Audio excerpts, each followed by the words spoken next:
A primeira sessão da primeira turma do STF está marcada para amanhã, às 9 horas da manhã.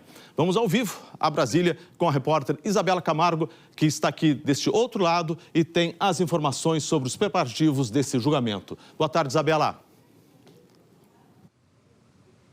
Oi, Kovalik, boa tarde para você. Bom início de semana a todos que nos acompanham. Eu falo ao vivo da entrada da primeira turma do Supremo Tribunal Federal, onde irá ocorrer o julgamento do chamado Núcleo Crucial. O Supremo reservou 5 dias para esse julgamento, que começa amanhã, terça-feira, com audiências marcadas pela manhã e à tarde. Na quarta-feira, a audiência será apenas pela manhã.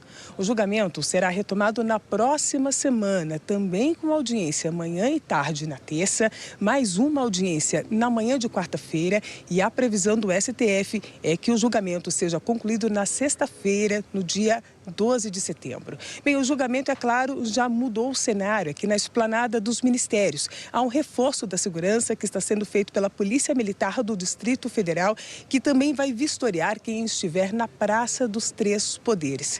Segundo a Procuradoria-Geral da República, as ações golpistas começaram ainda em 2018 com ataques sem fundamento contra o sistema eletrônico de votação, e esses ataques foram intensificados em 2021, também com discurso de ruptura institucional.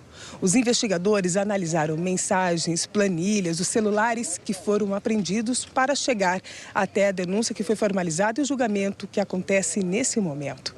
Endereços do ex-presidente Jair Bolsonaro foram alvo de mandados de busca e apreensão. No dia 8 de fevereiro de 2024, o ex-presidente foi um dos alvos da operação da Polícia Federal Tempus Veritatis, que em latim quer dizer Hora da Verdade. No mesmo dia, na sede do PL, os agentes encontraram na sala do ex-presidente um documento sobre declaração de estado de sítio e decretação de operação de garantia da lei e da ordem. Bolsonaro foi intimado a prestar esclarecimentos dias depois, mas ficou em silêncio. As investigações avançaram nos meses seguintes, com a análise dos documentos, quebras de sigilo e com os desdobramentos da delação premiada do tenente-coronel Mauro Cid, realizada entre a Polícia Federal e o ex-ajudante de ordens de Bolsonaro em 2023. Naquele ano, ele chegou a ser preso em investigação sobre a falsificação de cartões de vacinação de Bolsonaro, parentes e assessores. Desde então, Mauro Cid foi chamado pela PF ou pelo próprio ministro Alexandre de Moraes, relator do inquérito, a prestar esclarecimentos sobre contradições e omissões identificadas pelos investigadores. Foram pelo menos 13 depoimentos.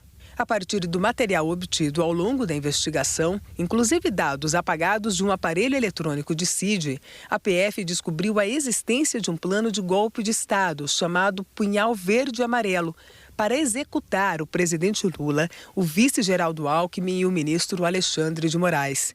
O plano, que segundo a PGR, foi impresso no Planalto e levado para o aval de Bolsonaro. 2 dias depois, os investigadores concluíram o inquérito e apresentaram um relatório final com quase 900 páginas, em que indiciaram Jair Bolsonaro e mais 36 pessoas.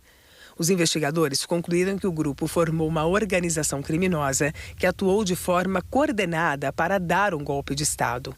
O inquérito apontou que Bolsonaro participou ativamente da tentativa de golpe de Estado para permanecer no poder, depois de perder as eleições presidenciais em 2022. No dia 14 de dezembro, a Polícia Federal prendeu, no Rio de Janeiro, o general da reserva Braga Neto. Ele foi acusado de agir para atrapalhar a investigação ao buscar informações da delação premiada de Mauro Cid.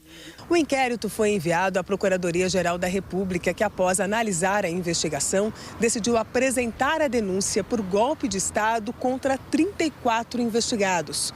O Procurador-Geral da República, Paulo Gonet, afirmou que Bolsonaro e seu então candidato a vice, o general Braga Neto, atuaram como líderes de uma organização criminosa que tentou assegurar a permanência de Bolsonaro no poder, mesmo após a derrota nas urnas. Ao listar as provas para fundamentar a denúncia, a PGR destacou que Bolsonaro convocou o alto comando do Exército para discutir, em reunião no Palácio da Alvorada, medidas para impedir a posse de Lula. O encontro, segundo a Procuradoria, ficou confirmado em registro de entrada do Palácio e em depoimentos. Para a PGR, Bolsonaro foi responsável por um clima de radicalização que contribuiu para uma escalada de violência que culminou no dia 8 de janeiro de 2023. A Procuradoria pediu a abertura de 5 ações penais, dividindo os acusados conforme a atuação no grupo. Em março, a primeira turma do STF aceitou a denúncia da PGR por unanimidade e os 8 investigados do chamado Núcleo Crucial se tornaram réus. Em maio e em junho, Alexandre de Moraes ouviu testemunhas de defesa e acusação. Foram 52 depoimentos por videoconferência. Na sequência, os 8 réus foram interrogados presencialmente com transmissão ao vivo. Todos alegaram inocência. Como delator, Mauro Cid foi o primeiro a falar. Ele afirmou que fechou o acordo de forma voluntária e que presenciou grande parte dos fatos narrados, mas que não participou deles. Alexandre Ramagem, ex-diretor da Agência Brasileira de Inteligência, negou que tenha usado um órgão de Estado para fazer apurações paralelas contra supostos adversários para beneficiar Bolsonaro. O ex-comandante da Marinha, Almir Garnier, negou ter colocado tropas à disposição para qualquer ato golpista. O ex-ministro da Justiça, Anderson Torres, negou que tenha dado ordens indevidas à Polícia Rodoviária Federal para as ações de fiscalização no dia do segundo turno das eleições. E afirmou não se lembrar de como teria recebido a chamada minuta golpista e negou ter tratado do documento. O ex-ministro do GSI, Augusto Heleno, negou saber da existência de um plano de golpe e classificou como anotações pessoais os registros em uma agenda em que, segundo a PGR, tratavam de um planejamento para fabricar um discurso contrário às urnas eletrônicas. Jair Bolsonaro foi interrogado por quase 2 horas. O ex-presidente negou que tenha falado com comandantes das forças militares sobre possibilidades de golpe de Estado no Brasil, ou que tenha avaliado prender autoridades. Mas o ex-presidente disse que discutiu com a alta cúpula militar possibilidades constitucionais para contestar o resultado das urnas, depois de perder as eleições presidenciais. Nós estudamos possibilidades, outras dentro da Constituição. Ou seja, jamais saindo das 4 linhas. Como o próprio comandante Paulo Sérgio falou, que tinha que ter muito cuidado na questão jurídica, porque não podíamos fazer nada fora disso. Obviamente, a gente sabia disso. Em poucas reuniões, abandonamos qualquer possibilidade de uma ação constitucional. Ele também foi interrogado sobre a chamada minuta do golpe e negou que tenha mudado o texto, como afirmou Mauro Cid em delação. O general da reserva Braga Neto foi interrogado por videoconferência porque segue preso.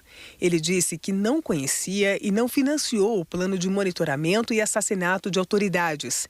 Ele negou ter ordenado ataques contra militares que não tenham aderido à trama golpista. Por pedido das defesas, o Supremo fez ainda acariações para confrontar versões diferentes nos depoimentos. Com o fim da fase de instrução do processo, acusação e defesas apresentaram as chamadas alegações finais, a última manifestação na ação penal, que agora vai a julgamento. Em julho, o ex-presidente foi alvo de uma nova operação da Polícia Federal e começou a ser monitorado por tornozeleira eletrônica. Ele foi indiciado por coação no curso do processo que apura a tentativa de golpe de Estado. Alexandre de Moraes afirmou que Bolsonaro confessou sua atuação criminosa na extorsão contra a justiça brasileira ao condicionar o fim do tarifaço imposto por Donald Trump à sua própria anistia. 2 semanas depois, o ministro decretou a prisão domiciliar por descumprimento de medidas cautelares. No fim de semana, Moraes determinou a realização de vistoria nos carros que deixarem a casa do ex-presidente e aumentou a área monitorada em torno do imóvel.